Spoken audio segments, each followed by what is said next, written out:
ორი შეუთავსებადი სიტყვა ერთმანეთთან არანაირად არ მოდის. საფუძველი აქვს ალბათ და ზუსტად შეიძლება ვთქვათ, სამართლის დამცავებს რომ იმოქმედა. ქართულ ოცნებას მშვიდობიანი რევოლუციის ხსენებაც კი არ უნდა. პარტიას, რომელიც ძალაუფლების დაკარგვას კატეგორიულად გამორიცხავს, მოწინააღმდეგეების ტერმინები აწუხებს.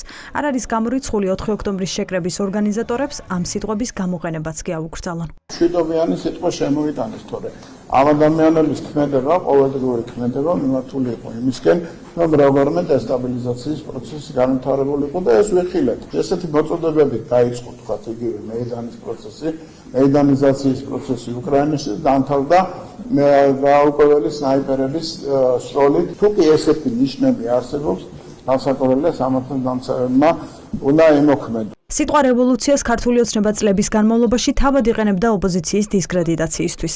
ნეგატიური განწყობების შესაქმნელად სახელმწიფო პარტია ამბობდა, რომ მოწინააღმდეგეების გეგმა დესტაბილიზაცია და არეულობა იყო.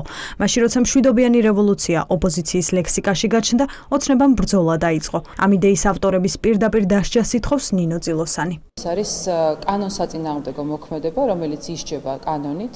და მოვითხოვ, რომ ყველა ადამიანი, ვინც ამგვარ მოწოდებას, ამ ცდელობას განახორციელებს, შესაბამისად იყოს კანონით დასჯილი. 4 ოქტომბრის შეკრების იდეა რუსთაველის გამზირს და ნაციონალურ მოძრაობას ეკუთვნის. პაატა ბურჭულაძეს ოცნებისთვის შეთავაზება აქვს. მზად არის მშვიდობიანი დამხობა სხვა სიტყვებით შეცვალოს. თუმცა ამბობს, რომ ამ დღეს შინაარს ოცნება ვერ შეცვლის და მათ შორის ვერ სამგზით. მშვიდობიანი სიტყვა ალერსიანად შევცვალოთ და დამხობა შევცვალოთ, მაგალითად ჩარეცხვით. და მოდით ყველას მოგიწოდეთ ალერსიანად ჩავრეცხოთ 4 ოქტომბერს ქართული ოცნება. მე მგონი ძალიან კარგი იქნება. თუ ამაზეც რამე საწინააღმდეგო ექნება, გთხოვთ რომ გითხრათ და ჩვენ ამ სიტყვებსაც რამენაირად მოვეფერებით. მათ ხალხის ეშინიათ, რისხვების კი არა, ხალხის ეშინიათ და უნდათ რომ დააშინონ, აი დაგიჭერთ. ნუ ვიღავ რამდენი უნდა დაიჭერო, ნუ რა მორჩა უკვე დაჭერობანას თამაში. შეიძლება სხვა რაღაცის მოფიქრებაც, მაგალითად მშვიდობიანად გაცილება, მშვიდობიანად გასტუმრება. ძალიან ბევრი ალტერნატივის მოფიქრება არის შესაძლებელი, მაგრამ ერთადერთია რეალობა. მშვიდობიანად წავა ქართული ოცნება იქ, სადაც არის მათი ადგილი. მათ ეშინიათ 4 ოქტომბრის, მათ ეშინიათ ქართველი ხალხის. ოცნების განცხადებებს მოხვება თუ არა გაგრძელება არ ვიცით, თუმცა უკმაყოფილებას ვერც ლიდერშიპი მალავს. რამდენიმე დღის წინ ირაკლი კობახიძემაც თქვა, რომ ეს ტერმინი არ მოსწონს.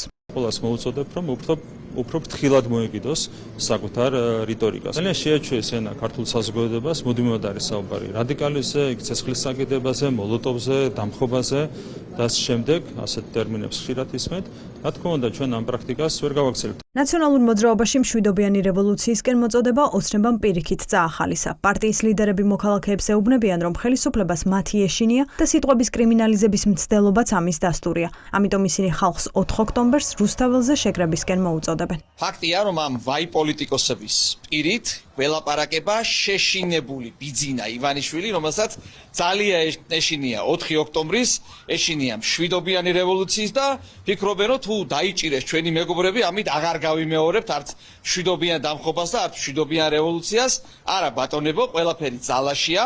კიდევ ერთხელ ვიმეორებთ, $200,000 ყველა იმ სპეცრაზმელს, ყველა იმ ძალოვანს, ვის არ შეასრულებს უკანონო დავალებას, თვალებს არ დათხრის ბავშვებს, არ დაასახიჩრებს აქცეულ ადამიანებს, წიხლებს არ ურტყავს და დიახ 4 ოქტომბერს აუცილებლად დაემხობა რუსი ოლიგარქი ივანიშვილის რეჟიმი მშვიდობიანად. რუსული ოცნება არის ყველაზე სუსტი რაც აქამდე ყოფილა, მათ ეშინიათ მართალი სიტყვით, მათ ეშინიათ ქართულ ხალხში არსებული განწყობის. ამას მშვიდობიან რევოლუციას დაარქმევ, მშვიდობიან დამხობას თუ სხვას არ აქვს მნიშვნელობა. ქართული ხალხი მზადაა, რომ თავისი სიმრავლით გადატეხოს ეს რუსული ბოროტება.